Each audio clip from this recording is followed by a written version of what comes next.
Era primavera en Jerusalén, la época en que los reyes normalmente salían a la guerra. Pero David, el gran rey de Israel, decidió quedarse. Esta decisión aparentemente simple desencadenaría una serie de eventos que cambiarían el curso de la historia. Una tarde, mientras paseaba por la terraza de su palacio, David vio algo que le dejó sin aliento. Una mujer de extraordinaria belleza se bañaba. Su nombre era Betsabé, esposa de Urías, uno de los mejores soldados del rey. Pero esta información no fue suficiente para detener el deseo que se encendió en el corazón de David. Llevado por la lujuria, el rey envió mensajeros para traerla. Aquella noche cometió adulterio con Betsabé, un acto que duró solo unas horas, pero cuyas consecuencias se extenderían por generaciones. Semanas después, la noticia llegó al palacio: Betsabé estaba embarazada. El pánico se apoderó de David. Él, que era conocido por su integridad y devoción a Dios, ahora se enfrentaba a un escándalo que podría destruir su reputación y su reinado. Desesperado por encubrir su pecado, David ideó un plan. Llamó a Urías de vuelta de la guerra, esperando que durmiera con su esposa y así asumiera la paternidad del niño. Pero Urías, en su integridad, se negó a disfrutar del confort del hogar mientras sus compañeros luchaban en el campo de batalla. La negativa de Urías puso a David en una situación aún más desesperada. Fue entonces cuando el rey tomó una decisión terrible que mancharía para siempre su historia. Envió a Urías de vuelta a la batalla con una orden sellada para el general Joab: pongan a Urías en la línea del frente, donde el combate es más violento. Luego retírense, dejándolo solo para que sea herido y muera. El plan funcionó. Urías, el valiente soldado, el marido fiel, murió en el campo de batalla, víctima no del enemigo, sino de la traición de su propio rey. David, creyendo que había resuelto el problema, rápidamente se casó con Betsabé. Este episodio nos muestra cómo incluso los más devotos pueden caer en tentación cuando bajan la guardia. David, el gran guerrero, el salmista inspirado, el rey elegido por Dios, sucumbió al pecado en un momento de debilidad. Su historia sirve como una advertencia para todos nosotros sobre los peligros de la complacencia y el abuso de poder. Pero lo más impactante, quizás, sea la rapidez con que un pecado llevó a otro, del adulterio al asesinato. David descendió por una espiral de engaño y violencia. Esto nos recuerda que el pecado, cuando no se enfrenta, tiende a multiplicarse, llevándonos a actos de los que jamás imaginaríamos ser capaces de cometer. La confrontación profética. Durante meses, David debió haber pensado que se había salido con la suya, que su secreto estaba a salvo, que nadie jamás sabría la verdad detrás de la muerte de Urías y de su matrimonio con Betsabé. Pero había alguien que sabía, y él no permanecería en silencio. Dios envió al profeta Natán para confrontar al rey. El enfoque de Natán fue brillante en su sutileza y poder. No acusó a David directamente. En su lugar, le contó una historia, una parábola sobre injusticia que tocó el corazón del rey. Natán habló de un hombre rico que tenía muchos rebaños y manadas. Su vecino era un hombre pobre que solo tenía una oveja que criaba como si fuera una hija. Un día, el hombre rico recibió una visita. En lugar de sacrificar uno de sus muchos animales para alimentar al huésped, tomó la única oveja del hombre pobre y la mató. La reacción de David fue inmediata y furiosa. Tan cierto como vive el Señor, declaró, el hombre que hizo esto merece la muerte. Deberá pagar 4 veces el valor de la oveja, porque actuó sin misericordia. Fue en ese momento que Natán lanzó la frase que debió haber golpeado a David como un rayo: tú eres ese hombre. En pocos segundos, todo el esquema cuidadosamente construido por David se derrumbó. Sus acciones fueron expuestas no solo ante el profeta, sino ante Dios.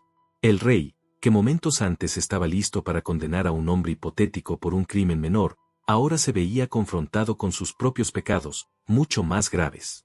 La reacción de David a esta confrontación revela mucho sobre su carácter. No intentó justificarse, no negó sus acciones. No usó su poder real para silenciar a Natán. En su lugar, quebrantado, simplemente dijo: he pecado contra el Señor. Esta confesión, aunque breve, era profunda. David reconoció que, por encima de todo, su pecado era contra Dios. Sí, había perjudicado a Urías, a Betsabé y a muchos otros. Pero, fundamentalmente, había transgredido la ley de Dios y traicionado la confianza que el Señor había depositado en él como rey. El arrepentimiento de David era genuino, pero las consecuencias de sus actos eran inevitables.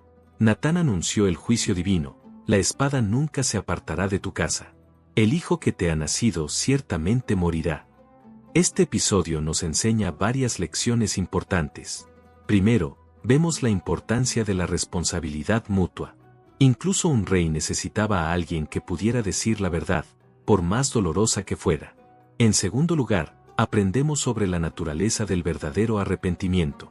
No es solo sentirse mal por lo que hicimos, sino reconocer nuestra culpa ante Dios y estar dispuestos a aceptar las consecuencias. También vemos aquí un vistazo de la gracia de Dios. A pesar de la gravedad de los pecados de David, Dios no lo rechazó completamente. El juicio vendría, pero también habría misericordia. Natán declaró: el Señor ha perdonado tu pecado, no morirás. Las palabras del profeta Natán pronto comenzaron a cumplirse. El hijo nacido de la unión entre David y Betsabé enfermó gravemente. Fue un momento de profunda angustia para el rey, que se vio confrontado con las terribles consecuencias de sus actos. Durante 7 días y 7 noches, David imploró a Dios por la vida del niño. Ayunó, negándose a comer, se postró en el suelo día y noche en ferviente oración. El poderoso rey de Israel, el gran guerrero que había derrotado Goliat, ahora se encontraba de rodillas, suplicando por la misericordia divina.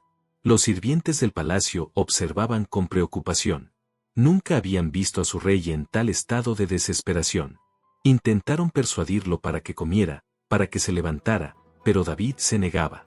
Su actitud demostraba no solo el amor por su hijo, sino también un arrepentimiento profundo. Era como si, a través de su súplica y ayuno, David esperara de alguna manera revertir el juicio divino. Sin embargo, al 7º día, el niño murió. Los sirvientes, temerosos de dar la noticia a David, susurraban entre sí. El rey se dio cuenta y preguntó si el niño había muerto. Cuando lo confirmaron, sucedió algo sorprendente. David se levantó del suelo, se lavó, se cambió de ropa y fue a la casa del Señor para adorar. Luego volvió al palacio y pidió que le sirvieran comida. Sus sirvientes, perplejos ante este cambio repentino, le preguntaron el motivo de su comportamiento. La respuesta de David revela mucho sobre su fe y su comprensión de la soberanía de Dios. Mientras el niño aún vivía, ayuné y lloré, pensando: ¿quién sabe? Tal vez el Señor tenga misericordia de mí y deje vivir al niño. Pero ahora que está muerto, ¿por qué habría de ayunar? ¿Acaso puedo hacerlo volver? Yo iré a él, pero él no volverá a mí. Por último, la actitud de David nos enseña cómo lidiar con la pérdida y el duelo. Lloró y suplicó mientras había esperanza, pero una vez que la voluntad de Dios se hizo clara, se levantó y continuó su vida y su servicio a Dios. Este episodio también nos recuerda que, aunque Dios perdona el pecado mediante el arrepentimiento genuino, las consecuencias de nuestras acciones a menudo permanecen. El perdón de Dios no elimina automáticamente todos los efectos de nuestras elecciones erróneas. Muchos podrían pensar que la historia de David y Betsabé terminaría con la tragedia de la muerte de su primer hijo, un caso extramarital que resultó en muerte y luto. Pero Dios, en su infinita sabiduría y misericordia, tenía otros planes. Después de la muerte del bebé, la Biblia nos cuenta que David consoló a su esposa Betsabé. Este acto de consuelo no era solo un gesto de un marido hacia su esposa en duelo, era también una señal de que David había aceptado a Betsabé completamente como su esposa. Ahora había una nueva vida, un nuevo comienzo. El texto bíblico nos dice algo notable sobre Salomón: el Señor lo amó. Esta no era solo una afirmación casual, era una declaración profunda del favor de Dios sobre este niño.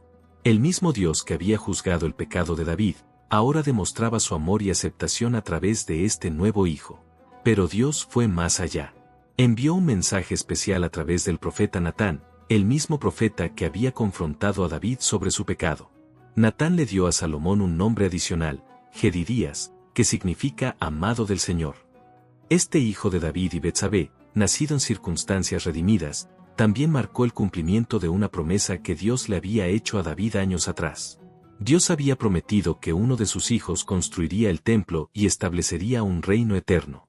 Salomón sería ese hijo, el heredero de la promesa divina.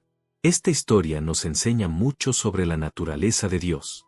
Vemos que Él es un Dios de segundas oportunidades, un Dios que puede traer belleza de las cenizas, vida de la muerte, esperanza de la desesperación.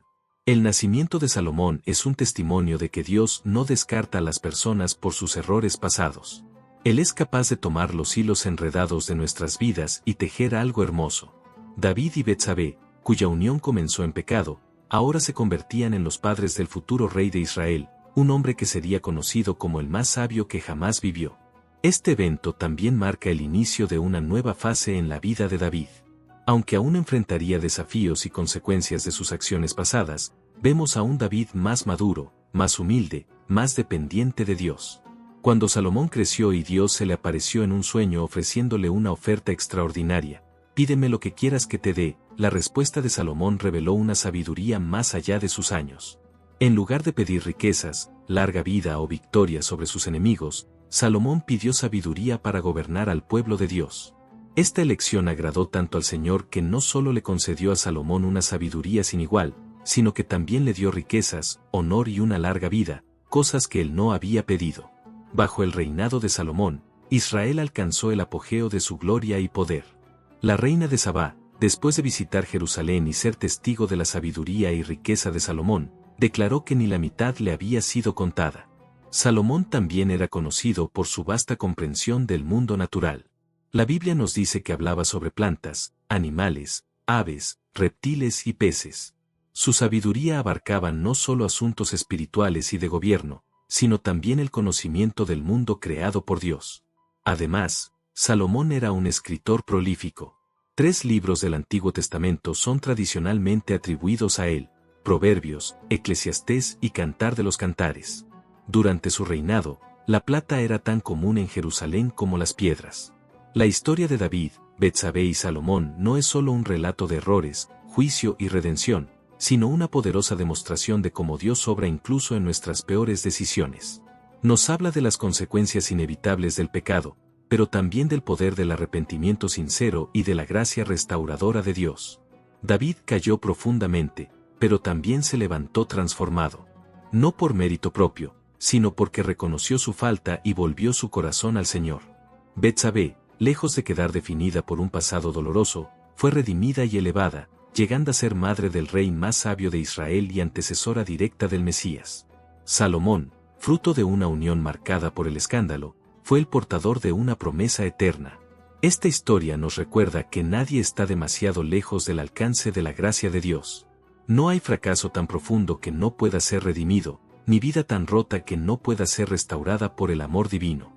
Pero también nos advierte: nuestras decisiones tienen peso, y el pecado no es un juego sin consecuencias. Dios no borra mágicamente nuestras elecciones, pero sí camina con nosotros a través de las consecuencias. Él transforma el dolor en propósito, y las cenizas en belleza, si estamos dispuestos a volver a Él con un corazón sincero. Recuerda activar la campana de notificación para que no te pierdas ninguno de nuestros futuros videos. Danos un me gusta para apoyar nuestro trabajo, comenta con tus reflexiones y comparte estos videos.